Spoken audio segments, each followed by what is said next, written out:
नया जोश नया विचार। दमदार उम्मीदवार राजू गोपलानी इस बार पैनल नंबर 19 से चुनावी मैदान में। Imagine walking into your dream space every day. We bring your vision to life and create spaces that inspire.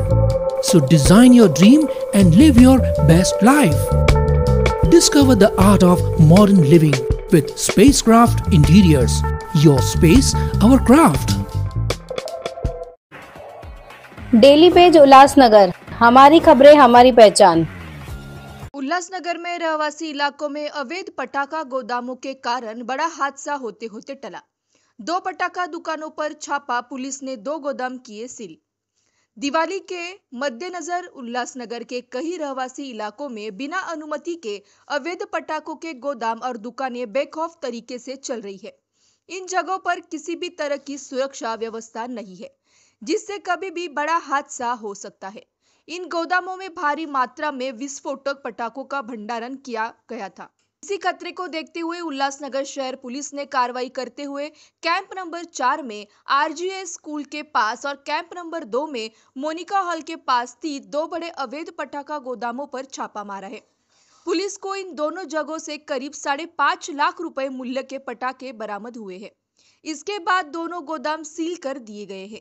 इस मामले में गोदाम संचालक निकेश छाबरिया और उमेश वदेरिया को गिरफ्तार कर उनके खिलाफ मामला दर्ज किया गया है। गौरतलब है कि उल्लासनगर शहर में केवल 27 अधिकृत पटाखा दुकानें हैं, लेकिन सैकड़ों की संख्या में अवैध दुकानें और गोदाम रहवासी इलाकों में खुलेआम चल रहे हैं। दिवाली के मौके पर कई व्यापारी बड़े बड़े गोदाम किराए पर लेकर करोड़ों रुपए के पटाखों का भंडारण कर रहे हैं। यामध्ये सर्वात पहिल्यांदा तर जे काही परवानाधारक आहेत फटाक्याचे त्यांची आमच्या स्तरावर बैठक घेण्यात आलेली आहे आणि 1 to 1 डोअर टू डोअर जाऊन त्यांनी सुरक्षिततेच्या जे परवानाधारक आहेत त्यांनी सुरक्षिततेच्या उपाययोजना केलेल्या आहेत का नाही याची तपासणी केलेली आहे आणि तशा आपण त्यांना लेखी सूचनाही दिलेल्या आहेत। त्याचबरोबर या व्यतिरिक्त जे परवाना नसतानाही फटाके स्टोअर करत आहेत आणि विक्री करत आहेत त्याच्यावर आपण एक उल्हासनगरलाही कारवाई केलेली आहे आणि कालच आम्ही मिळालेल्या गोपनीय माहितीनुसार विठ्ठलवाडी पोलीस स्टेशनच्या हद्दीत एका ठिकाणी असेच फटाके स्टोअर करून ठेवलेले अशी माहिती मिळाल्यानंतर त्या ठिकाणी तात्काळ पोलीस टीम जाऊन आपण कारवाई केलेली आहे। यामध्ये BNS कलम 223 आणि 125 तसेच विस्फोटक अधिनियम 1884 कलम 9B यानुसार आपण कारवाई केलेली आहे।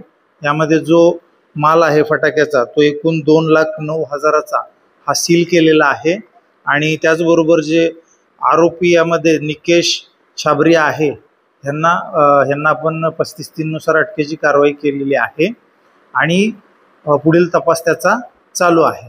तर आपल्या हद्दीमध्ये जवळजवळ किती परवानाधारक असे फटाक्याचे विक्रेते आहेत? एकूण डिव्हिजनच्या हद्दीत आमच्याकडे 27 परवानाधारक आहेत फटाके विक्रेते आणि काही लोक नवीन पण कलेक्टर ऑफिसकडून लायसन्स काढून येत आहेत सध्या। त्यानुसार त्यांना अटी आणि शर्तीच्या अनुषंगाने त्या पद्धतीने आपण त्यांची तपासणी करत आहे। सर, ही कारवाई सुरू राहणार आहे का? यापुढेही कारवाई अशी सुरू राहणार आहे। ज्या पद्धतीने आम्हाला माहिती मिळेल किंवा आम्ही तपासणी करताना जर असं कुठे आढळून आलं की बेकायदेशीररित्या किंवा ज्या ठिकाणी त्यांना परवाना आहे आणि जेवढी कॅपॅसिटी आहे त्या ठिकाणी आणि त्या कॅपॅसिटीत न ठेवता माल त्यापेक्षा जास्त बाळगणे किंवा वेगळ्या ठिकाणी माल ठेवणे असं जर आढळून आलं तर त्याच्यावर आपण कारवाई करणार आहे। त्याचबरोबर नागरिक यांना आवाहन करू इच्छितो की जे काही परवानाधारक आहेत त्यांनी बेकायदेशीररित्या याचा साठा करू नये आणि असं जर कुठं आढळून आलं तर त्याच्यावर कायदेशीर कारवाई होईल। त्याचबरोबर नागरिकांनी असं कुठं बेकायदेशीर जर फटाक्यांची विक्री होत असेल तर त्याची तात्काळ माहिती पोलीस प्रशासनाला द्यायची आहे आणि स्वतः देखील फटाक्यांचा वापर करताना खबरदारी बाळगायची आहे। धन्यवाद।